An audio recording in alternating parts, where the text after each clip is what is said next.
¿no? Entonces son como, dice uno, bueno, pues como que, a ver, aquí ya no sabría qué categoría ponerle, creo que como los índices, poner categorías, pues nos hace caer en reduccionismos.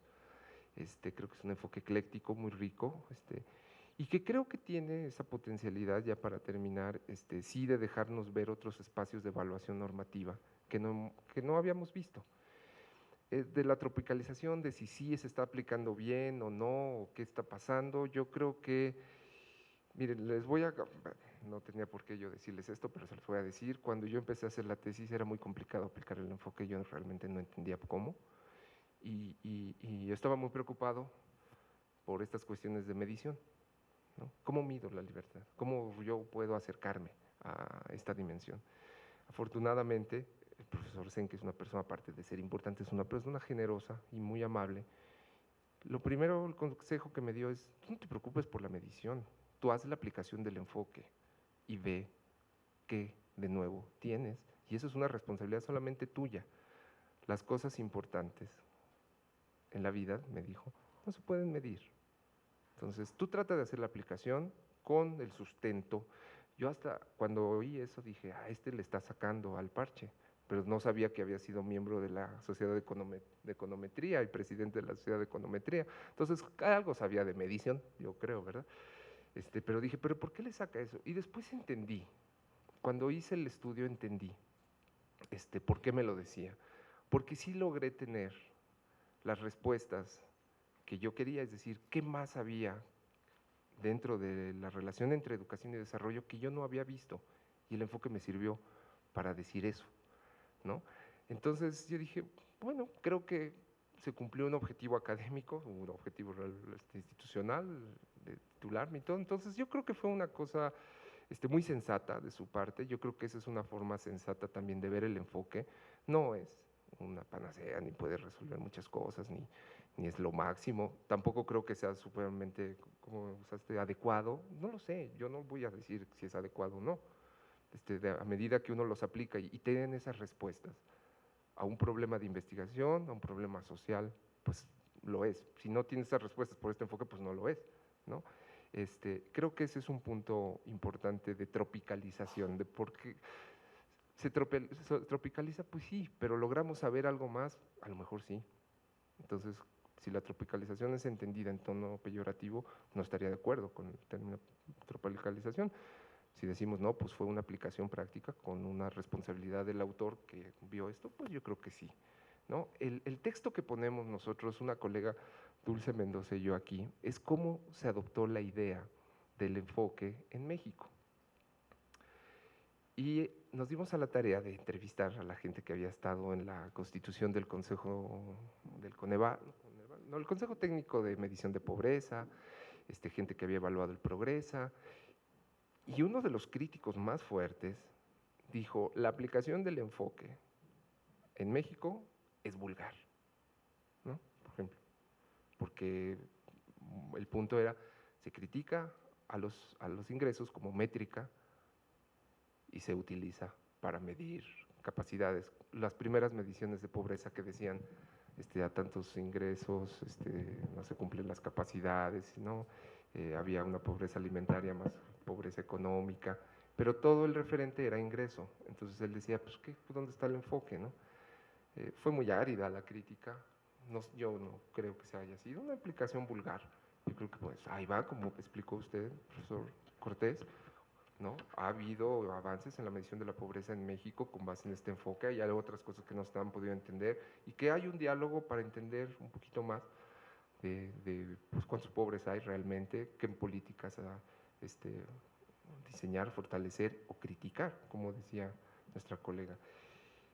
Sobre el enfoque, cómo se ha aplicado en otras comunidades, eso es muy interesante porque esa es otra cosa de las ventajas que yo he visto en el enfoque.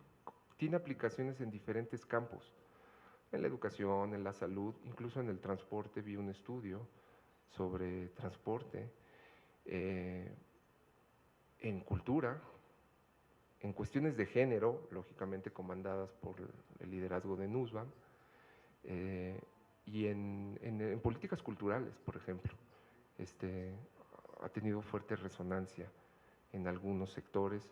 De hecho, como les decía anteriormente, me sorprende que un Nobel de Economía escriba recurrentemente sobre identidad, por ejemplo. Y Matías y yo hemos platicado por qué es esa preocupación sobre la identidad, por qué.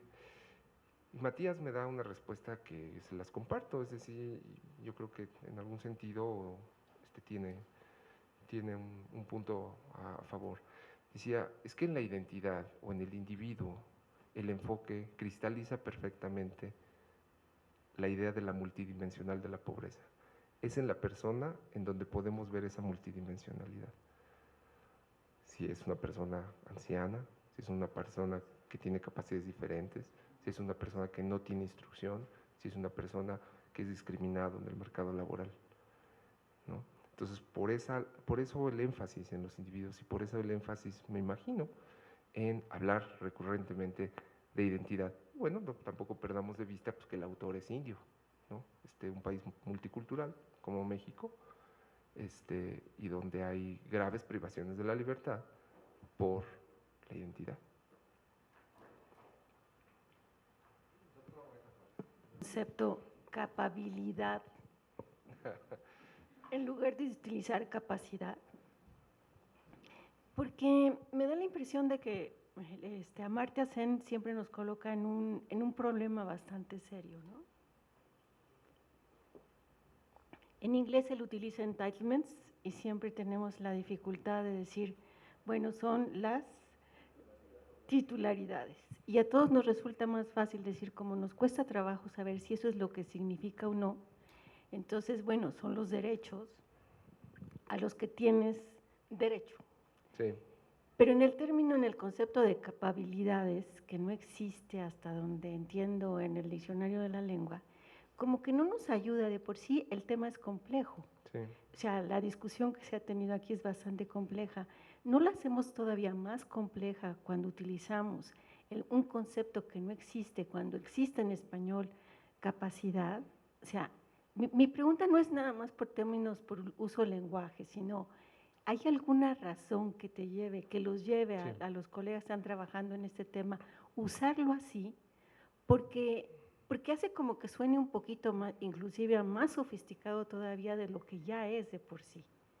Entonces, sí quisiera como una respuesta o por lo menos un compartir el porqué. Gracias. Sí. No, sí hay una razón. La razón fue respetar el neologismo. El neologismo capability, dice Sen, pues se forma de la capacidad más la ability o la agencia o la libertad. Y ese es el término. Y entonces nosotros, si lo traduciéramos en capacidad, perdíamos la parte de la libertad o de la agencia. Entonces, por eso quisimos, sí se oye horrible, yo creo que también estoy de acuerdo, pues, capabilidad como que no dice mucho. Este es un problema del enfoque, o sea, tiene muchos neologismos que es a veces muy difíciles de asir, y esa es la razón por la que quisimos mantener en el libro y en general, pues respetar el neologismo, ¿no? Al final, y que no se perdiera la parte de agencia o de libertad en esa palabra de capacity más ability, que es capability, o capacity, ¿no? Ese es. Sí,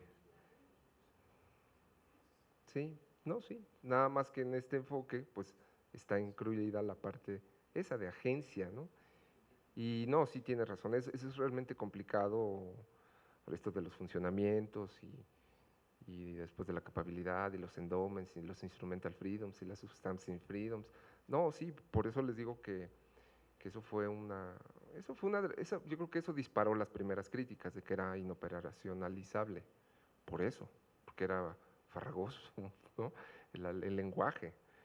Pero bueno, después había que ir haciendo definiciones, proxies, acercamientos, para tratar de acercarse a esas dimensiones, pero sí, eso sí es una cuestión del enfoque que sí es tediosa, es complicada, ¿no? Bueno, me toca solamente, obviamente, felicitar a la excelente exposición del doctor Pedro Flores y felicitar al seminario. Yo creo que es importante que más allá de la reseña de distintas propuestas o distintas reflexiones, regresemos nuevamente al sustantivo. ¿Bajo qué conceptos estamos obteniendo el conocimiento de lo social? Sobre todo porque tenemos estudiantes aquí de la especialización, y que noten que esta tensión y discusión sobre los conceptos esenciales bajo los cuales se está construyendo no solo un discurso social, sino propuestas, y que en el trasfondo está una percepción filosófica, histórica, y también nociones del poder y restricciones reales o no reales que se asuman en la discusión. Entonces, ¿cómo obtenemos el conocimiento de lo social y bajo qué conceptos? Pues sin duda es parte esencial de un seminario como el nuestro y de un programa como el nuestro, que está ocupado y preocupado de discutir las estrategias y las propuestas de desarrollo. La pregunta es que hagamos siempre evidente los supuestos de los conceptos y las visiones atrás, y que pongamos en tensión, sobre todo hoy que nos damos cuenta de la enorme complejidad de lo que implica el desarrollo o el bienestar en nuestro país y en el mundo. Muchas gracias, doctor, felicidades y muchas gracias, y siendo usted invitado permanente a este seminario. Ojalá podamos tenerlo muchas veces aquí.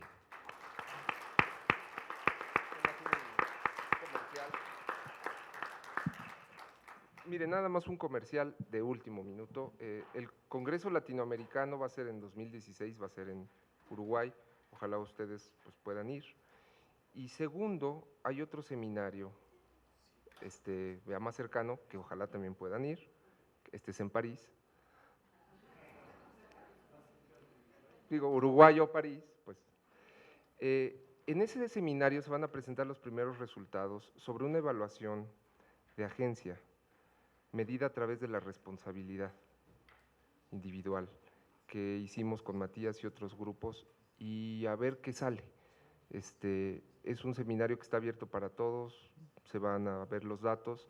Afortunadamente INEGI nos permitió meter un componente de medición de responsabilidad en sus encuestas, y a ver qué sale. Entonces, si les interesa el tema de seguirle discutiendo, seguir teniendo este diálogo, pues están esos dos eventos o encuentros, y ojalá pues sigamos en relación, y les agradezco realmente, sinceramente, muchas gracias por haber venido en esta ciudad de bloqueos, etcétera. Fue estimulante estar aquí y muy desafiante también, intelectualmente hablando. Gracias. Muchas gracias, doctor.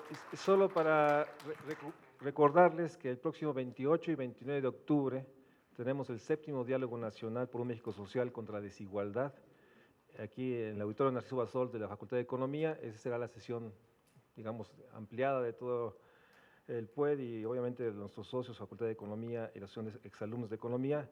Y el 19 de noviembre sería la última sesión del SUX en este mismo lugar. Tendremos al maestro Lac Fuentes Molinar con la reflexión Educación y Desigualdad. Entonces los esperamos el 28 y 29 de octubre para el 7º Diálogo Nacional por un México Social. Muchas gracias, buenas noches.